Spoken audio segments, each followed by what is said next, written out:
अस्सलाम वालेकुम स्टूडेंट्स। तो ये आपकी PWE की क्लास है। इसका मैंने चैप्टर 3 लास्ट टाइम हो गया था। अब फर्दर आगे करते हैं। ये अब आपकी ऑनलाइन क्लासेस होंगी, आप पिछली क्लास भी ले लीजिएगा। अच्छा, तो इसमें ये चैप्टर 4 है, इसके कुछ कंटेंट्स मैंने लिखे हैं। ये इसमें एक फ्लमिंग राइट हैंड रूल है, नंबर 2 पे इफेक्ट ऑफ आयरन कोर है इन कॉइल, और तीसरे पे है आपका लॉ ऑफ मैग्नेटिक फोर्स। इसको मैं आपको वन बाय वन समझा देता हूँ, फिर आपको ये फेयर करने होंगे, ठीक है। अच्छा, तो इसमें आपका ये पहला टॉपिक है जो आप इसमें देख रहे हैं ना, लॉ ऑफ मैग्नेटिक फोर्स। अच्छा, ये लॉ क्या है मैं आपको बता देता हूँ। ये कूलम ने अपने एक्सपेरिमेंट्स के थ्रू ये प्रूव किया था। The force between two magnet placed in a medium. जब दो मैग्नेट यानी एक दूसरे के सामने रखे जाएंगे, उसके दरमियान जो फोर्स होगी वो यानी किस पे डिपेंडेंट होगी, इसमें वो बताएंगे, ठीक है। तो इसमें पहले जो नंबर 1 पे इन्होंने लिखा है कि directly proportional to their pole strength, यानी वो जो फोर्स होगी दो मैग्नेट के दरमियान, वो डायरेक्टली प्रोपोर्शनल होगी पोल्स की स्ट्रेंथ पे।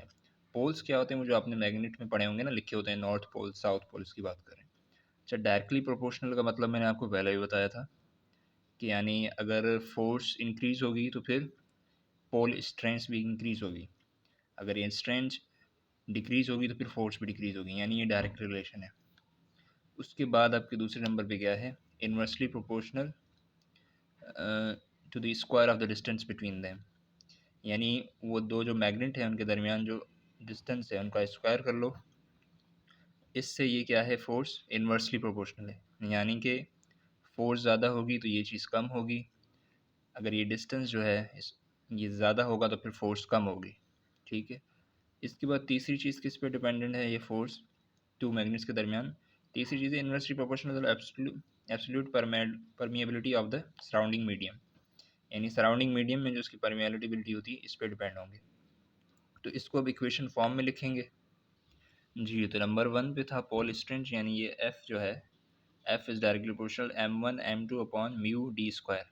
ये m1 m2 जो उन्होंने कहा था डायरेक्टली प्रोपोर्शनल, ये उसकी पोल की स्ट्रेंथ है, और अपॉन में जो डी है यानी ये डिस्टेंस है दोनों पोल्स के दरमियान, इसका स्क्वायर कहा था इन्होंने इन्वर्सली प्रोपोर्शनल, ये जो सेकंड स्टेप में लिखा हुआ है।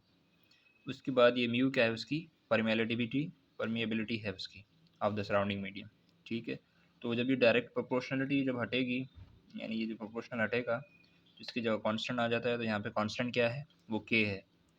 अच्छा, तो फिर इन्होंने बताया भी है कि एफ क्या है, वो फोर्स है, और m1 m2 उसकी पोल की स्ट्रेंथ है, डी डिस्टेंस है, और ये म्यू जो साइन कहते हैं, हम इसको म्यू पढ़ते हैं, ये जो है आपका एब्सोल्यूट परमिएबिलिटी है, और के आपका कांस्टेंट है जो बराबर है 1/4 पाई के। पाई कांस्टेंट होता है, इसकी वैल्यू होती है 3.14 समथिंग या 22/7। तो इसको इन्होंने कंबाइन कर दिया। फिर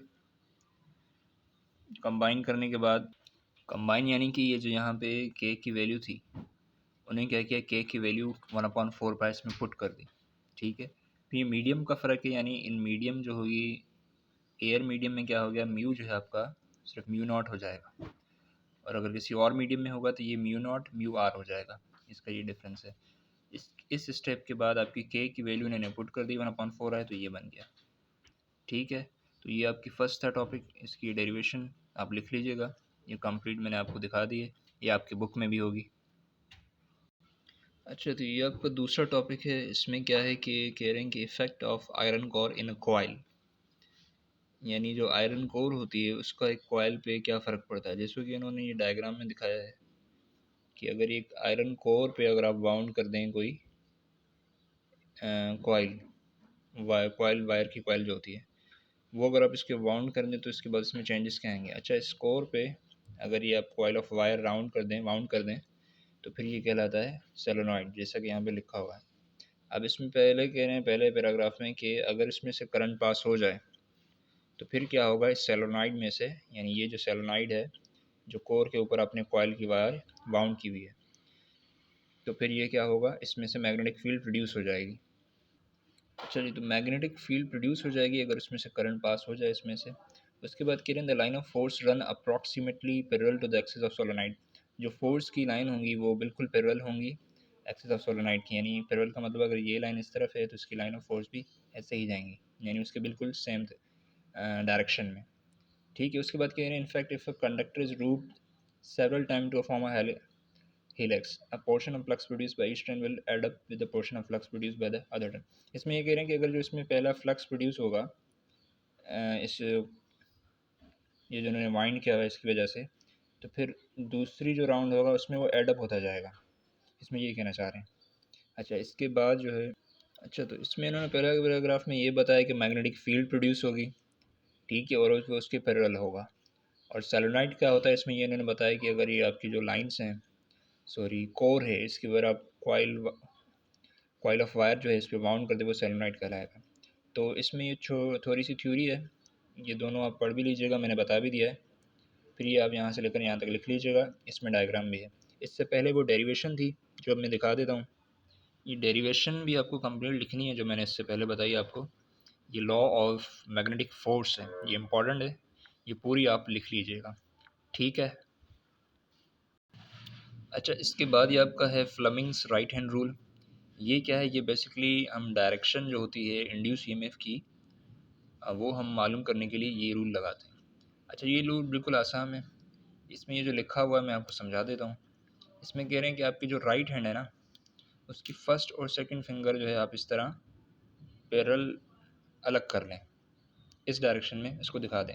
ये जो मेरी फिंगर है ये फर्स्ट फिंगर है, ये दूसरी फिंगर, और जो आपका थंब है वो इस तरह सीधा आ जाएगा। तो इसमें होगा क्या कि जो कह रहे हैं जो थंब है अगर वो मोशन की डायरेक्शन में है तो फर्स्ट फिंगर डायरेक्शन होगी आपकी क्या लिखो इसमें,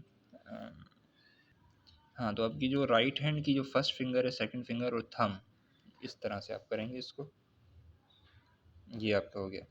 तो इसमें क्या होगा, जो फर्स्ट फिंगर है आपकी, वो कह रहा है कि अगर थंब जो है आपका वो मोशन की डायरेक्शन शो कर रहा है, तो आपकी जो फर्स्ट फिंगर होगी वो डायरेक्शन शो करेगी फील्ड की, और जो सेकंड फिंगर होगी वो डायरेक्शन हो जाएगी आपकी इंड्यूस्ड ईएमएफ की। ये यानी मेथड है जिसके ज़रिए हम डायरेक्शंस जो हैं फील्ड की और उसकी इंड्यूस ईएमएफ की हम मालूम कर सकते हैं। आसान है, फिर से बता देता हूँ, ये सारा लिखा हुआ भी हुआ है, जो मैंने बताया ये इसमें सारा लिखा हुआ है। फिर बताते हैं, राइट हैंड की जो फर्स्ट फिंगर है, ये फर्स्ट फिंगर हो गई, ये सेकंड हो गई, और ये थंब आपका इस तरह आएगा। तो अगर कह रहे हैं कि थंब जो है मोशन की डायरेक्शन है, तो फर्स्ट फिंगर जो है वो डायरेक्शन शो करेगी आपको फील्ड की, और सेकंड फिंगर शो करेगी इंड्यूस्ड ईएमएफ की। तो ये डायरेक्शन मालूम करने के लिए होता है, ये भी आप लिख लीजिएगा। तो इसमें ये तीन बेसिकली मेन चीज़ें थी, ये आप नोट कर लीजिएगा, इसके अलावा कुछ समझ नहीं आए तो बताइएगा। अच्छा, जो अटेंडेंस है आपकी, वो आप कमेंट में अपना नाम लिख लीजिएगा और रोल नंबर भी, तो वही अटेंडेंस होगी आपकी। पूरा लेक्चर वीडियो सुनने के बाद आपने कमेंट में अपनी अटेंडेंस लगानी है, नाम और रोल नंबर, ठीक है।